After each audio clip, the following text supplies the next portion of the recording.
Hey, you tweeted something out this week, Ross, that got a lot of notice here in Denver. You took a little swipe at Elway. I'm going to read the tweet, all right? Elway's plan: fire Fox in favor of coach with 61-64 record, run his offense, meaning Kubiak's, instead of what 18, Manning, is comfortable with, behind rookie journeyman offensive line. Ross, calling out John Elway and kind of Gary Kubiak as well. Have you had any pushback on any of this?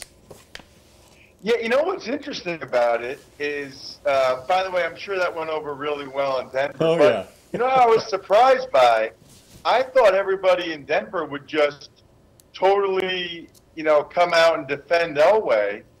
But, at the time, which was early in the second quarter of that Chiefs game, I actually got a lot of tweets from people saying, well, yeah, pretty much, or, well, if you put it like that, so a lot of people were sort of acknowledging what at least it was looking like. At that point in the game, it was looking really bad, and I give Kubiak in particular a ton of credit for saying, okay, this is just not working. And in fairness to Elway, he's probably going back to when he won his 2 Super Bowls, and they leaned heavily on the run game as opposed to trying to rely totally on Peyton.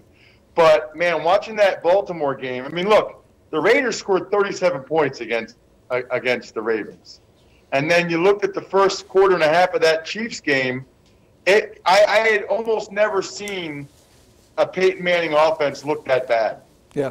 Ross, I totally agree with you, and I wrote a column, and I thought there'd be some brushback in regard to people saying I was wrong, that I'd said, turn it over to Manning. I mean, why would you, on the way out, you got a great defense, but you're absolutely right when you brought up Peyton does not have Terrell Davis. He does not have a veteran offensive line that included Mark Schlereth, Tom Nalen, who might be in the Hall of Fame someday, Gary Zimmerman, who's in the Hall of Fame. They got a bunch of people that are either washed up or too young to actually play. So you're absolutely right. By the way, I want to mention, did you go out and borrow a bunch of footballs and helmets to put behind you before you came on Skype with us? You know what? That's the beauty, Woody, of being a journeyman. I played for 5 teams in 7 years, and believe it or not, every time people come over to my house because I was a journeyman, they're like, "You really got game balls?" I said, "Well, they gave me the whole offensive line for that game. The whole line got them." Well, you make a good point too, Woody, because if you look at Kubiak in Houston, it's really an offense that relies heavily on the offensive line. And they had Dwayne Brown, Chris Myers. I mean, they had Winston for a while. They had as good of an offensive line. Wade Smith was a Pro Bowler at left guard. So it just feels weird to me to lean so heavily on offense. It doesn't seem so heavily suited for Peyton's skill set. It's really an offensive line dependent scheme. And yet, through the preseason, they had 3 newbies at left tackle, left guard, and center. And they brought Ryan Harris back for the 13th time, to play right tackle for the Broncos. So Ross, what should they be doing right now on offense? What do you think they should be doing? I think you got to go gun and put it in Peyton's hands. Here's the thing, Les. If I'm going to watch Tom Brady every Sunday in shotgun throw the ball between 5 to 15 yards in the middle of the field to Edelman and Amendola, and dink it to the back, and every once in a while throw it to Gronk. Why can't Peyton Manning still do that? I don't understand. That Bill Belichick has it figured out. The way the NFL works now, it's easier to move the football throwing, and when you have a maestro at quarterback, and there's not a lot of guys that can do it, let them back in the gun, let them see it. They're beating people with their brains at this point, not their arm, and Peyton looked way, way more comfortable. I think it was a good idea in theory by Elway and Kubiak that in practice doesn't work real well, especially when you've got a really struggling offensive line. Well, I'm sure you would agree with this. Communism was a good idea on paper that couldn't work. That couldn't work in practice either. So yeah, there's and I'm watching Jack Del Rio and who was here, as you well know, as defensive coordinator. His bend don't break. The philosophy in the NFL for a long time, that was if you let them pass, eventually they're going to make a mistake. So let them pass. That we're going to get an interception, or they're going to have a couple of 2 out of 3 things are bad when you throw the ball. Well, but eventually. But cliche. You bring up Brady and New England. Yeah, I watched that game the other night, and I go, "Where's Blunt?" Blunt was in at the goal line, but I didn't see them run the ball more than 8 times. I don't even know what the stats are. I really respect your work in so many different fields, because I kind of copy you. I idolize you, because I try to do a bunch of different TV shows and podcasts, and it doesn't work for me, but it works for you. And you got a few more Twitter followers than I do. But in regard to, you're totally right. It's just let Manning be. It's what I wrote. Let Manning be Manning. Well, here's the deal, guys. They have one of the 3 best defenses in the NFL. Their defense is awesome. And if you go shotgun with Peyton Manning, with the receivers they have, do you really not think they're going to score 20-something points a game? I do. I think they'll get to 20 pretty much every game. And I'm not sure many teams are going to get to 20 going against that defense. So they're going to win a lot of football games if they go about it that way. And that's the thing that I loved about what Kubiak did with switching it midway through that. I mean, it gave them a division win on the road because Kubiak put his ego aside, which I thought was fantastic. And Woody, you mentioned Del Rio.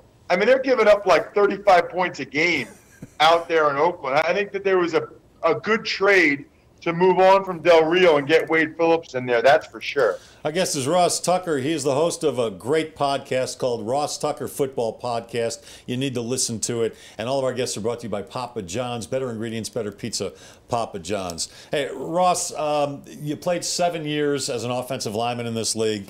Obviously with about 9 different teams. Yeah, you're more perceptive than most. I listen to you, I read you, I really enjoy it. So tell me, as a former offensive lineman, why are there so many bad offensive lines in the NFL? It seems every team is complaining about the same thing these days, and some of these quarterbacks who have been among the elite are getting their butts kicked week in and week out. What is going on here?